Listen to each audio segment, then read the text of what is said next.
Hello అందరూ, ఈరోజు అయితే నేను షార్ట్ వీడియోలో చీరల్ని చూపిస్తున్నాను. ఈ చీరల్ని లాంగ్ ఫ్రాక్స్ లాగా కన్వర్ట్ చేద్దాం అనుకుంటున్నాను.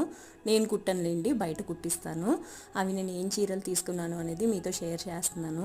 ఇది బిస్కెట్ కలర్ ఉంది కదా, దానికి బ్లూ కలర్ యోక్ పార్ట్ వేసి కుట్టిద్దామని అనుకుంటున్నాను. బిస్కెట్ కలర్ చీర వచ్చి 6 మీటర్స్, అది వితౌట్ పళ్ళు అనమాట.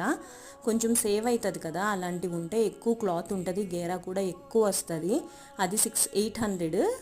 బ్లూ కలర్ది వచ్చి 100 రూపీస్ అనమాట.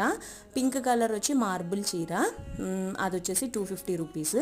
ఇది వచ్చేసి ఒక రకమైన క్రష్డ్ చీర అనమాట. ఇది పళ్ళు ఉంది, చాలా క్లాత్ వేస్ట్ అవుతుంది అది, కానీ తప్పదు. ఇది వచ్చేసి బ్లౌజ్ పీస్, చాలా బాగుంది బ్లౌజ్ పీస్ అయితే, ఇన్బిల్ట్ వీవింగ్ వచ్చిందనమాట. ఇవన్నీ నేను లాంగ్ ఫ్రాక్స్ లాగా కన్వర్ట్ చేద్దాం అనుకుంటున్నాను. మీకు ఏ చీర నచ్చింది అనేది తప్పకుండా కమెంట్స్లో చేయండి. లాంగ్ వీడియో ట్యాగ్ చేస్తాను, కంపల్సరీగా చూడండి.